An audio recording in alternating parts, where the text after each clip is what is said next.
کہ سب کزن نے مل کر کئی بار جھولے لینے اور کبھی آئس کریم کھانے رات کے پارک میں جاتے تھے۔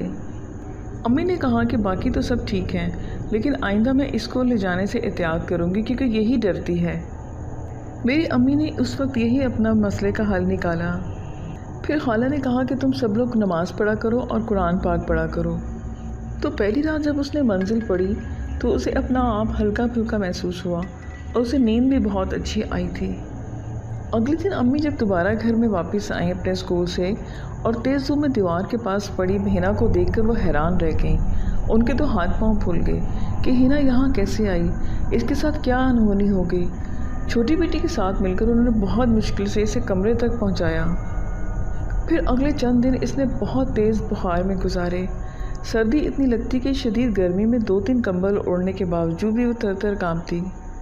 امی ساری صورتیں آیت الکرسی اور سب کچھ پڑھ کر پانی اسے پلاتی رہتی اور دم بھی بار بار کرتی۔ پھر اگلے 2 سے 3 ہفتے تک وہ مسلسل ڈرتی رہی اور غنودگی میں چیختی چلاتی رہی۔ زندگی کی نارمل روٹین بحال ہونے میں بہت وقت لگا، مگر کہیں بہت بڑی کمی رہ گئی تھی۔ نادیدہ قوت سے ڈرنا اور خوف کھانا اس کی زندگی کا حصہ بن گیا تھا۔ کالج مکمل کر کے وہ یونیورسٹی آ گئی تو اسے لگا کہ شاید اب مجھے آزادی مل جائے گی۔ ہاسٹل آنے کے کچھ ہفتے ہی گزرے تھے کہ رات کے تیسرے پہر اچانک سے اس نے آنکھ کھول دی اور کمرے میں کچھ فاصلے پر بچھی 4 چارپائیوں پر اس کی روم میٹ گہری نیند میں تھی۔ بظاہر سب ٹھیک تھا، سونے سے پہلے وہ منزل اور آیت الکرسی پڑھ کر ہی سوئی تھی۔ پھر کروٹ بدل کر اس نے دوبارہ آنکھیں بند کی اور سونے کی کوشش کی۔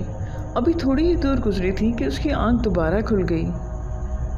اسے ایک بہت ہی عجیب سے احساس نے آ گھیرا۔ دل کی دھڑکن اتنی تیز تھی کہ اس کا جسم آگ کی طرح جھلس رہا تھا۔ اسے احساس ہو رہا تھا کہ سب کچھ نارمل نہیں ہے۔ اس نے گھبرا کر اپنی نظروں کو ادھر ادھر دیکھا اور جو دکھائی نہیں دیتا وہ روح کو محسوس ضرور ہوتا ہے۔ ہنا کو واضح طور پر اپنی چرپائی کے آس پاس پراسرار قوت کی موجودگی کا احساس ہوا تھا، جو اس پر حاوی تو نہیں ہو پا رہی تھی مگر اپنی موجودگی کا احساس ضرور دلا رہی تھی۔ خوف کے مارے اسے اپنی سانسیں رکتی محسوس ہوئیں۔ پنکھا چل رہا تھا لیکن اسے ٹھنڈے پسینے آ رہے تھے۔ اس رات کے بعد سونے اور دبکنا اور جسم پر بوجھ رہنا اس کے لیے معمول بن گیا تھا۔ یہ سٹوری تنزیلہ نے سینڈ کی ہے۔ موسم گرما اپنے جوبن پر تھا۔ اس کی کالج سے واپسی عین دوپہر کے وقت ہوئی تھی۔ کالج بس اسٹاپ پر اتارتی اور اسٹاپ سے پیدل چل کر ہی گھر جانا پڑتا۔ بڑی دوپہر میں اسے اندھیرا عذاب لگتا تھا یہ سب کچھ، اور سر پر چلچلاتی دھوپ۔ لیفٹ سائڈ پر ایک نہر اور بائیں طرف ایک پرانا قبرستان ہوتا تھا، اور اس وقت آس پاس کوئی بھی نہیں ہوتا تھا۔ ہمیشہ کی طرح اس دن بھی وہ قبرستان کی طرف ایک نظر ڈال کر اپنے گھر کے پاس چلی گئی کہ اپنے پیچھے اس نے قدموں کی آہٹ سنائی تھی کہ شاید کوئی پیچھے آ رہا تھا۔ اس نے سوچا کہ کون ہے۔ یہ سب دیکھنے کے لیے وہ پلٹی اور کسی کو بھی نہ پا کر وہ دھک سے رہ گئی۔ اس کے رکنے اور پلٹنے کے ساتھ ہی قدموں کی آواز بھی رک گئی تھی۔ اس نے سوچا کہ یہ شاید میرا وہم ہوگا اور اپنا سر جھٹک کر دوبارہ چلنا شروع کر دیا۔ اب تو قدموں کی آواز اور تیزی سے آنا شروع ہو گئی تھی۔ چند قدم چل کر وہ ایک دم سے رک گئی۔ اس نے جوگرز پہنے ہوئے تھے اور کچے راستے پر چلنے سے جوگرز کی آواز پیدا نہیں ہوتی تھی۔ اس کے دل کی دھڑکن اور بڑھ گئی اور اتنی ہی تیزی سے اس کے چہرے کا رنگ بھی بدل گیا۔ پھر وہ ایک دم سے پلٹی مگر پہلے کی طرح اب بھی اسے کوئی دکھائی نہ دیا۔ ہنا نے ڈرتے ہوئے دوبارہ اپنے قدم تیز کیے اور ڈرتے ڈرتے دوبارہ پیچھے دیکھا مگر وہاں پر کوئی نہ تھا اور اس کے قدموں کی آواز بھی تیز ہو گئی تھی۔ اب اس نے بھاگنا شروع کر دیا تھا۔ اگلے چند دن تک یہ سلسلہ جاری رہا۔ اس کی امی سرکاری اسکول میں ٹیچر تھیں۔ ہنا کالج اور چھوٹی بہن اسکول جایا کرتی تھی، اس لیے دن کے وقت گھر مستقل بند رہتا تھا۔ کالج سے وہ پہلے گھر لوٹتی اور آدھا پونا گھنٹے کے بعد امی اور چھوٹی بہن بھی آ جاتی تھی۔ اس لیے جب تالا کھول کر وہ گھر واپس آئی تو اس نے دیکھا کہ کچھ بھی نہیں تھا اور اس کا دل گھبرا رہا تھا۔ وہ دوپہر کا وقت تھا، تیز دھوپ اور سنسان گھر۔ اس کی چھٹی حص کچھ گڑبڑ کا الارم دے رہی تھی۔ بڑا سا صحن پار کر کے وہ برآمدے میں پہنچی اور پہلے کمرے کا تالا کھول کر دروازے کی کنڈی احتیاط سے کھولی۔ اسٹور روم سمیت 4 کمروں والے سرکاری گھر کے ہر کمرے کا دروازہ دوسرے کمرے میں بھی کھلتا تھا، اس لیے سب کمروں کے دروازے اندر سے بند کر کے صرف ایک کمرے کو تالا لگایا جاتا تھا۔ جو کمرہ اس کی اور اس کی بہن کے استعمال میں تھا اس کی بھی کنڈی اندر سے ہی لگاتے تھے۔ کنڈی کھولنے کے بعد جب وہ دوسرے کمرے کے پاس آئی تو کمرہ کھول کر جب وہ اپنے کمرے میں آئی تو اس وقت غیر معمولی کمرے میں اندھیرا اس نے محسوس کیا۔ کنڈی پر نظر پڑتے ہی وہ بری طرح سے ڈر گئی، کیونکہ کنڈی پر بہت بڑے بڑے کالے بھیڑ بیٹھے ہوئے تھے۔ وہ پریشان ہوئی کہ بند کمرے میں یہ کہاں سے آ گئے۔ تبھی اس کی نظر دروازے کے پیچھے اٹھی اور وہ وقت رک گیا۔ اندھیری رات کی طرح ایک سیاہ اور پراسرار سایہ دروازے کے پیچھے اس کی نظروں کے عین سامنے تھا۔ اس نے پلک بھی نہیں جھپکی تھی کہ اس سائے نے ہنا کو تمام حواس جکڑ لیے۔ سایہ اس پر چھپٹا اور چیخ اس کے گلے میں ہی کہیں دم توڑ گئی۔ سیکنڈ کے 1000ویں حصے میں اس سائے نے صحن کی بیرونی دیوار سے اسے پٹک ڈالا۔ جب اسے ہوش آیا تو وہ دیوار کے ساتھ لگی تھی اور تھر تھر کانپ رہی تھی۔ اسے بالکل بھی سمجھ نہیں آ رہا تھا کہ کنڈی کیسے کھلی، وہ بھیڑ کہاں سے آ گئی اور برآمدہ اور پورے صحن پار کر کے دیوار تک وہ کیسے پہنچی۔ اس کا ذہن بالکل بھی کام نہیں کر رہا تھا۔ پھر اس کی نظر اچانک چھت پر گئی۔ وہاں پر ایک کالی بلی اس کو گھور رہی تھی۔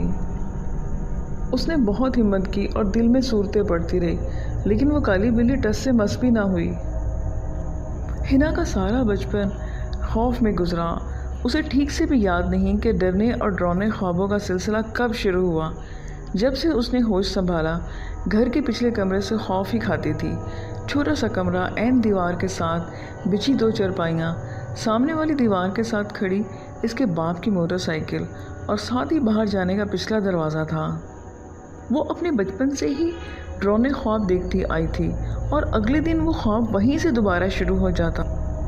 دیوار کے ساتھ لگی اس کے بابا کی موٹر بائیک پہ ایک چڑیل اسے نظر آتی۔ کبھی وہ چڑیل اپنے ہاتھ میں پکڑے لمبے ڈنڈے سے اسے مارنے کی کوشش کرتی تو کبھی اسے اپنے پاس سلاتی۔ حیرت کی بات یہ تھی کہ وہ چڑیل خود کبھی بھی اس کے پاس نہیں آئی تھی۔ کئی بار اس نے اپنی امی سے بھی اپنے خوابوں کا ذکر کیا تو اس کی امی نے یہ کہہ کر ٹال دیا کہ تم ڈراؤنی کہانیاں اور ڈراؤنی فلمز مت دیکھا کرو۔ جیسی چیزیں ذہن پر سوار ہوں گی پھر ویسے ہی خواب آئیں گے۔ وہ 9 سال کی تھی جب اس کے باپ کی اچانک موت کے ساتھ ہی بوڑھی چڑیل والے خوابوں کا سلسلہ خود بخود ہی تھم گیا، مگر اس کی جگہ سنسان عمارتیں، خوفناک و عجیب و غریب شکل کی مخلوق اور سانپوں والے ڈراؤنے خوابوں نے لے لی تھی۔ ہنا بہت زیادہ ڈرتی تھی۔ گھر میں اکیلے رہنے سے تو اس کی جان جاتی تھی۔ اتنی بڑی ہو گئی تھی مگر اندھیرے سے گھبرانا، اکثر رات کو خواب میں رونا اور چیخنا چلانا ابھی تک ختم نہیں ہوا تھا۔ اس کی امی نے ایک دن اپنی ہمسائی خالہ جی سے اپنی ساری باتیں بتائیں کہ میری بچی بہت ڈرتی ہے اور ماشاءاللہ اب تو جوان بھی ہو گئی ہے۔ انہوں نے کہا کہ تم 2 قدم پر تمہارے قبرستان ہے اور تم برا نہ مانو، تم لوگ احتیاط بھی نہیں کرتے کہ کب قبرستان کے پاس سے گزرنا ہے اور کب نہیں۔ تو اس کی امی نے کہا کہ اور ہم کہاں سے گزریں، آنے جانے کا راستہ ہی وہی ہے۔ ابھی تو میں اور میرے بچے قبرستان کے اندر سے کبھی بھی نہیں گزرے، ہمیشہ باہر والے راستے سے ہی آتے جاتے ہیں۔ وہ خالہ بولی کہ مگر مغرب کے بعد 9 عمر لڑکیوں کو قبرستان کے باہر والے راستے سے بھی گزرنا مناسب نہیں ہے۔ تمہارے میکے اور سسرال کے مہمانوں کے ساتھ میں نے خود کئی بار سب کو رات میں قبرستان کے پاس سے آتے جاتے دیکھا ہے۔ تو امی نے سوچا کہ واقعی یہ بات تو سیکھ ہے کہ سب کزن نے مل کر کئی بار جھولے لینے اور کبھی آئس کریم کھانے رات کے پارک میں جاتے تھے۔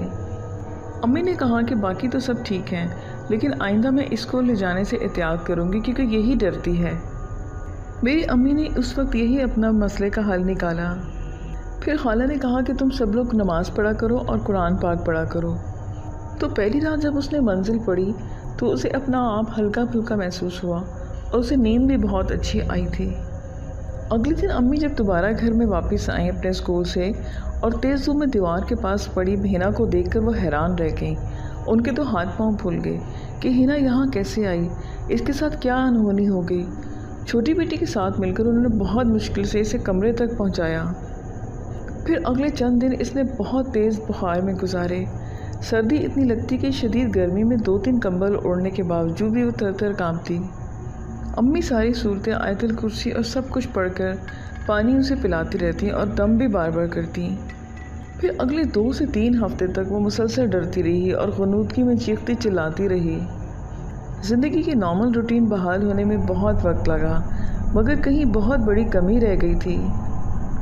نادیدہ قوت سے ڈرنا اور خوف کھانا اس کی زندگی کا حصہ بن گیا تھا۔ کالج مکمل کر کے وہ یونیورسٹی آ گئی تو اسے لگا کہ شاید اب مجھے آزادی مل جائے گی۔ ہاسٹل آنے کے کچھ ہفتے ہی گزرے تھے کہ رات کے تیسرے پہر اچانک سے اس نے آنکھ کھول دی اور کمرے میں کچھ فاصلے پر بچھی 4 چارپائیوں پر اس کی روم میٹ گہری نیند میں تھی۔ بظاہر سب ٹھیک تھا، سونے سے پہلے وہ منزل اور آیت الکرسی پڑھ کر ہی سوئی تھی۔ پھر کروٹ بدل کر اس نے دوبارہ آنکھیں بند کی اور سونے کی کوشش کی۔ ابھی تھوڑی ہی دور گزری تھی کہ اس کی آنکھ دوبارہ کھل گئی۔ اسے ایک بہت ہی عجیب سے احساس نے آ گھیرا۔ دل کی دھڑکن اتنی تیز تھی کہ اس کا جسم آگ کی طرح جھلس رہا تھا۔ اسے احساس ہو رہا تھا کہ سب کچھ نارمل نہیں ہے۔ اس نے گھبرا کر اپنی نظروں کو ادھر ادھر دیکھا، اور جو دکھائی نہیں دیتا وہ روح کو محسوس ضرور ہوتا ہے۔ حنا کو واضح طور پر اپنی چرپائی کے آس پاس پراسرار قوت کی موجودگی کا احساس ہوا تھا، جو اس پر حاوی تو نہیں ہو پا رہی تھی مگر اپنی موجودگی کا احساس ضرور دلا رہی تھی۔ خوف کے مارے اسے اپنی سانسیں رکتی محسوس ہوئیں۔ پنکھا چل رہا تھا لیکن اسے ٹھنڈے پسینے آ رہے تھے۔ اس رات کے بعد سونے اور دبکنا اور جسم پر بوجھ رہنا اس کے لیے معمول بن گیا تھا۔